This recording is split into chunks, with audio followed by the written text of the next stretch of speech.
Hey, what's going on, ladies? It's your girl Ashley Brown 100 with 2 E's. I am back because we are talking about how to have hard conversations with people. I know it is a struggle sometimes to be able to communicate things that we're afraid to talk about. For example, say we don't like how our boyfriend treats us when he's hanging out with his guy friends. You feel like he treats you differently or kind of just push you to the side. That may be a conversation you want to bring up and talk about, bring some clarity to, but you're afraid to have that conversation because he may go off or he may overreact or he may get angry and not talk to you.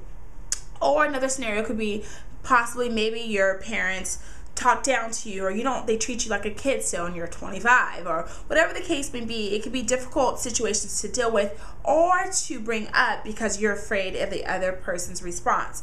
Well, over the weekend I watched one of my favorite shows, Oprah's Life Class, and Iyanla Vanzant was on the show. Love her, by the way.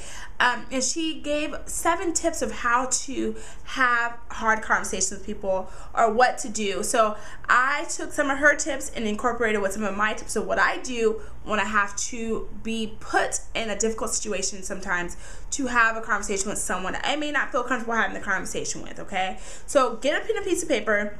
Write down these tips. I guarantee you they will help you have difficult conversations with people in your life. Okay, so starting with number 1 is acknowledge and be clear about why you're having conversation. Sometimes we think, okay, I'm going to talk to my boyfriend about him treating me disrespectfully when he's around his friends, but yet we don't really have a clear vision of why we're saying that. We just want to ramble on and talk about what he's doing wrong. So acknowledge the fact that, okay, I don't like how he makes me feel when this happens. That's acknowledgement. And then have a clear reason of why you're having the conversation. Okay, so is it to just to vent and let him know how you feel? Is it to have an end result when having a conversation? Okay. Number 2 is invite the person to talk to you. Sometimes we're always so caught up in how we feel and how we need to address the situation, and we just catch the person off guard, and then they're not really receptive to hear what we're actually talking about. So invite the person to talk to you, whether it's your boyfriend, your mom, your sister, whoever it is in your life, your boss. Talk to them like, you know what, hey, I would love to talk to you about something that's really been bothering me lately. Can we please have a talk? Whenever, do you feel comfortable talking right now? And if that person's saying, you know what, I'm really not in the mood to talk, be able to be okay with that answer. Because if we just like, you know what, no, you're going to listen to me right then and there and now, they're not really open to receive what you're saying because they're not ready to have that conversation. And if they say, you know what, I don't want to have this conversation, follow up with the question, okay, well, today's not a good day for you. When should we have this conversation? Ask them when they should have it.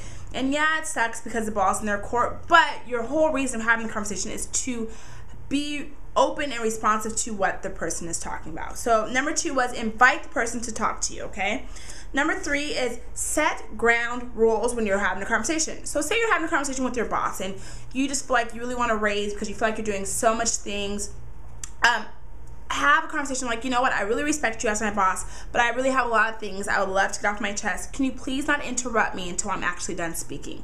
That's a ground rule. Or if you're having a conversation with your brother, or and you guys constantly argue back and forth, and you're like, you know what, I love you so much, I just want to have this conversation with you. Let's not fight, let's not call names, let's not point fingers. Let me just get out what I want to say, and after that you can go. Setting ground rules of what the conversation should be. So the ground rules, for example, were not to cuss at each other, not to say bad words to each other, or to please be quiet and let me talk, and then afterwards you can say all you have to say. Number 4 is listen to each other. Who would have thought, right? I know if you're like me, ladies out there, when I want to have difficult conversations, I call up my girlfriend. I'm like, hey, you be such and such, and I'm going to be me, and let's rehearse what we're going to say to that person. And if you're like me, so often the conversation never goes as rehearsed, ever. Sometimes it goes better, sometimes it doesn't go as planned, but do not rehearse, because when you rehearse, you're not receptive to what the other person's thinking, because you're like, oh, I need to say this, I need to say that. Just be at peace and let the conversation flow without the rehearse answer. And number 5 is, after having this conversation, have a next indicated step. So what's next? For example, you don't like the way your boyfriend treats you when he's with his friend. So after you're done talking to him, you guys should have some clarity at the end of the conversation. So what's the end result? Are you not going to treat me disrespectfully when you're around your friends? Is it best I just don't hang out with you and your friends? what should the end result be, so that way we're not put in this position again. We acknowledge the situation, we set the standards, we know what it is, and now we're moving forward. So that are 5 ways to help you have hard conversations with people. I look forward to hearing from you. Please write me and let me know what other questions you want to know. Once again, I'm still holding the contest to reach 5,000 subscribers by the end of August. So please subscribe above, subscribe. Did I say subscribe? Subscribe. It's your girl, Ashley Brown 100. I look forward to hearing from you, ladies. Let's make it a great day.